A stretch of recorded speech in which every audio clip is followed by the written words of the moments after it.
Histo, you've published with Cambridge University Press Excellence in Bilingual Education, a guide for school principals. Tell me, why did you write this book? Well, in one sense, one could say it's a happy marriage.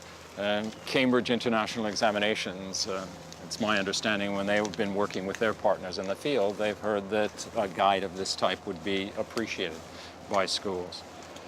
Also, over the last dozen or so years as I've been working with schools that are establishing bilingual programs, I've also tried to manage some of this knowledge. And this seemed like the perfect outlet for it. So there was a need for this book, and it gave you a chance to gather all of the information that you've encountered over the years in this very valuable guide. Yes, and also not only information that I've been able to garner from those who are working in the field, but also by doing a rather thorough, extensive literature review to see what research also says about bilingual education, to make sure that what practitioners are saying is also backed up by research. Is this guide only for school principals? Absolutely not. Granted, the principal is perhaps the primary reader or the intended reader. However, the reality is that bilingual education is really so complicated that it simply can't be orchestrated by one person. It requires a team effort. It requires teachers, parents, those developing learning materials, researchers, teacher trainers, local administrators, inspectors, etc., to all work together in building a bilingual learning environment that helps students to achieve. So in fact, there's a great deal of material in there that is suitable for some of those other stakeholders in bilingual education.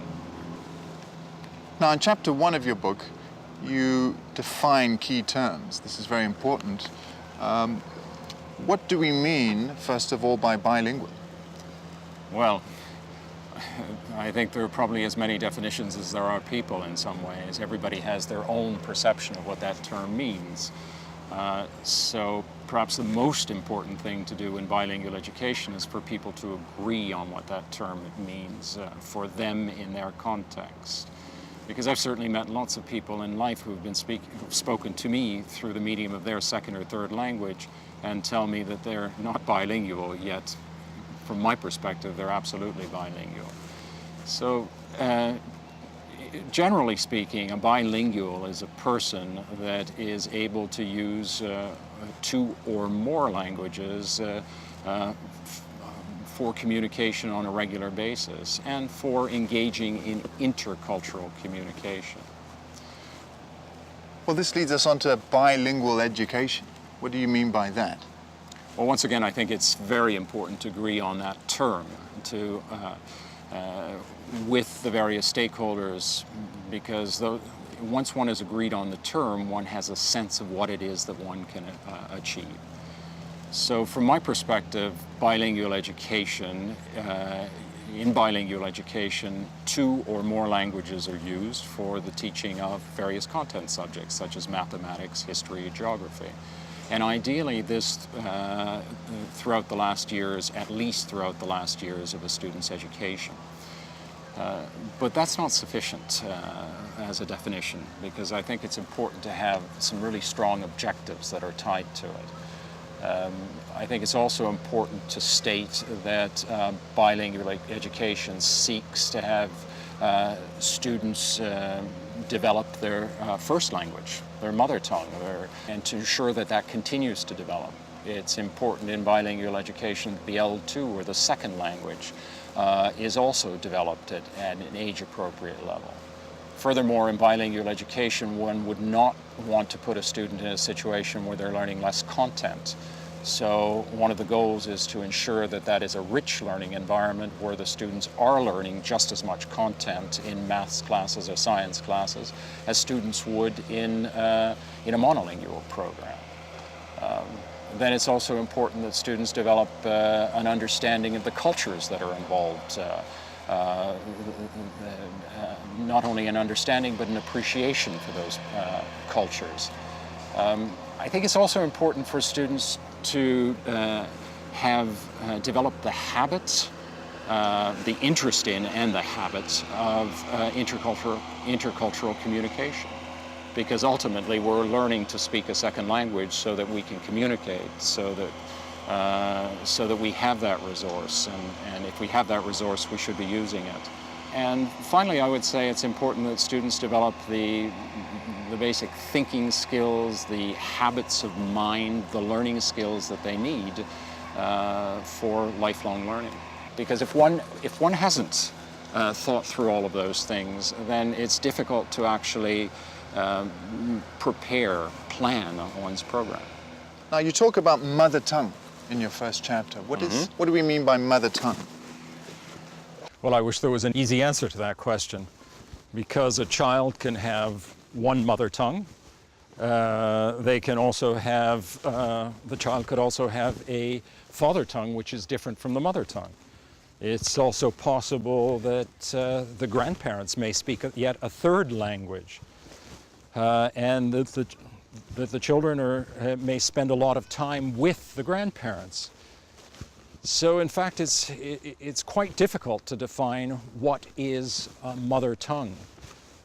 For instance, there are situations where parents themselves do not necessarily fully respect their own first language and feel it's more important to teach the dominant language in society to their children first. And the children may only later on in life learn that language which would have been their mother tongue in a different set of circumstances. There are also environments where where languages are politically oppressed, and parents feel it's wiser not to teach the mother tongue to children. And once again, the children might learn to speak that mother tongue, that language which would have been their mother tongue later on in life. But then in those circumstances, there is reason to call that second language a child's mother tongue. But perhaps the simplest way of defining it is simply to say that mother tongue is the primary language through which a child has been socialized.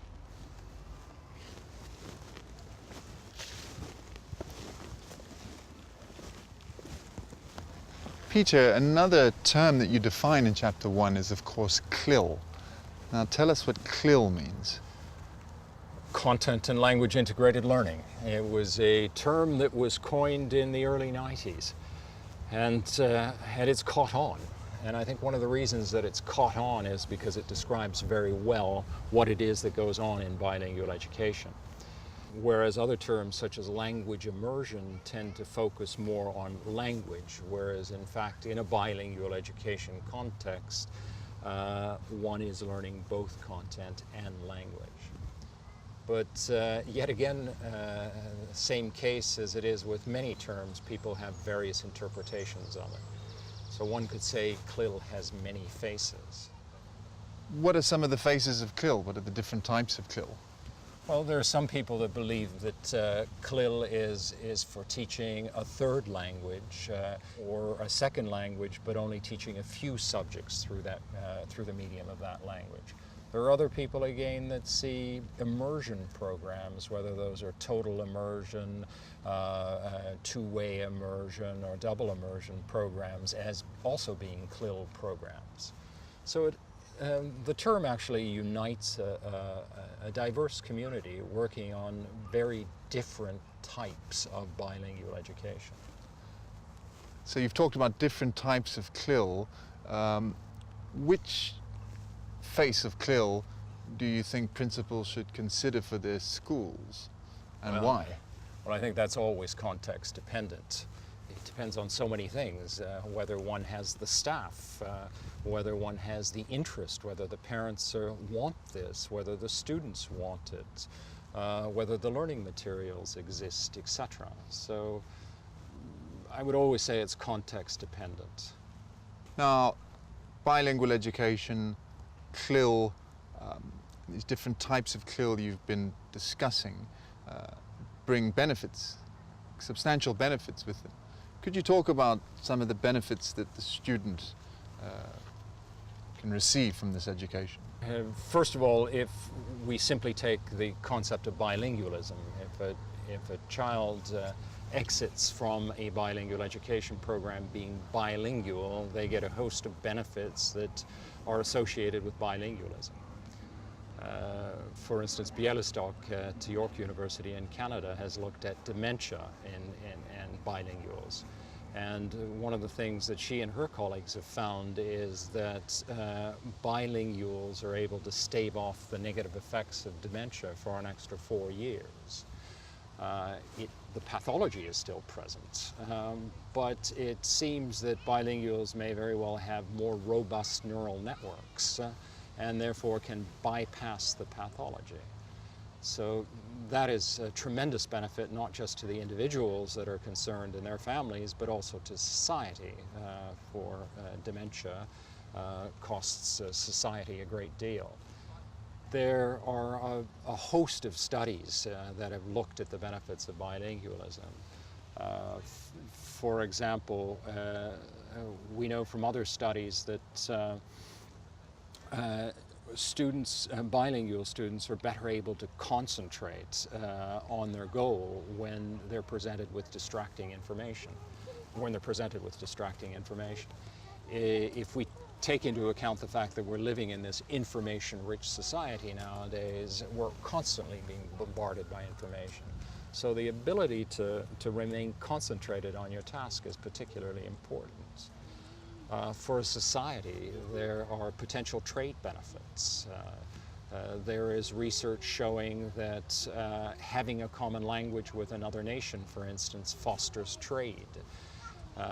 There is other research that shows that a lack of that language may actually make it more difficult to trade. There is research by the European Union where small and medium-sized enterprises have been asked about their language knowledge and what, if they ever feel that the lack of language and cultural knowledge may have cost them business. And in fact, quite a large number of businesses have said that yes, they may be losing business. We could go on for quite some time. There's a very long list of benefits, likely benefits for the bilingual individual and for societies that have bilinguals. And of course, one of the interesting things that you do in your first chapter is you talk about the benefits that this can bring to the school. Could you talk about that a little bit, please? If a school is going to establish a bilingual program, it's going to have to do a little bit of navel-gazing, in a sense. It's going to have to look at what it has done up until now. It's going to have to plan for bilingual education. It's going to have to think through some of the consequences. It's going to have to think through the pedagogy. It's going to have to think through the teaching and learning environment and how to build a rich learning environment. Because after all, bilingual education, in a sense, places extra demands both on students and teachers. So that requires quality pedagogy. So there are quite a few school directors or principals that have said that bilingual education has actually acted as a motor for reform. Furthermore, it's a way of drawing additional attention to a school, additional resources to a school. It provides a school with a greater number, and students with a greater number of learning materials that they can access because they can do that in 2 languages. So there are actually a host of benefits that for schools that decide to establish bilingual programs. One more definition, and a crucial one, I think. You've mentioned quality pedagogy. What do you mean by that? Well, pedagogy is the art of teaching and learning. And we know a great deal about what works in education nowadays, not just from various research studies, but also meta-studies that have tried to look at thousands upon thousands of studies and synthesize some of that learning. So we know, for instance, that that students tend to learn more and student achievement tends to improve if we foster cooperative learning over competitive learning. We know that it's important to foster learning skills, to help students become autonomous learners. We know that it's important to use assessment for learning, to make sure that both the teacher and the students are learning through assessment and are changing their practices. So there's actually a great deal we know about pedagogy, and and in bilingual education contexts, because they're more demanding, it is important to be particularly careful about applying some of these best practices. So excellence in bilingual education is about excellence in education by itself, and it really makes us look at our practice carefully and reconsider what we're doing to make sure that we are giving our students the very best. Absolutely. And I think also whenever one establishes a new program of any kind, one is in the spotlight. Bilingual education, people working in bilingual education often have to work doubly hard to convince others of its value. This, in a sense, is kind of interesting because I don't think anyone ever has proved that monolingual education is superior to bilingual education. But when you do something new, you're always put in the spotlight. People always expect more from you. And in a sense, high expectations, which may require more effort, actually should deliver greater returns. And in fact, many researchers who've looked at bilingual education have said that high expectations for all is a cornerstone of successful bilingual programs. Should we walk on? Peter, in your chapter you talk about early start and late start programs. Now surely it would be better to start early because of the neuroplasticity in a young person's brain and this idea that they soak up languages like a sponge. Or is it okay to start late? Well, young children may have a particular facility for learning languages, but in fact older learners are very often more efficient learners. So there is no right answer, once again, as to what is the more appropriate option. One has to take a lot of factors into consideration. First of all, is the mother tongue, for instance, is that first language a strong language? If that language is disadvantaged, it may be very important to actually begin with the first language and concentrate on that. However, if that language is not disadvantaged, yes, one could very well start with an early immersion program. However, one has to have the teachers. The teachers have to be able to speak that language and speak it well. One needs to have the learning materials, and one needs to take into account that as that program moves through the education system, we're talking about a 12, 15-year change that is going to have to be taking place. All that has to be planned for. It will require resources. So if one doesn't have all of those teachers, a late start is also a very good option. It depends on the context, it depends on the resources one has, it depends on what a community wants, because that is central. People's beliefs, in fact, are central to their willingness to support a program. You talk about beliefs and what people believe about language learning, and you've talked about many of the benefits of bilingualism. Are there any risks? Well, I don't think there are any risks per se with bilingualism as a concept, but of course there are risks associated with establishing a bilingual education program, and one of them is, will one find a sufficient number of qualified teachers? If that program continues to grow and it begins to displace those teachers that were teaching through the mother tongue before, how will they react? What kinds of tensions might that create in the community, and so forth? Does one have the trainers who can support teachers in learning the skills that they need to learn? What would you say if a principal came to you and said, look, Peter, I have a very strong language program at my school. My students are studying 3 languages, and it's of high quality, and they're coming out with proficiency levels in at least 2 of those 3. I believe that this is a bilingual education. Well, their students may be graduating with high levels of proficiency in those languages, but I would not call that bilingual education if they're only having language lessons, if they're not studying any of their subjects through the medium of the second or third language. So for you, the key is really content and language integrated learning. It's learning the content through the second language. Yes, absolutely.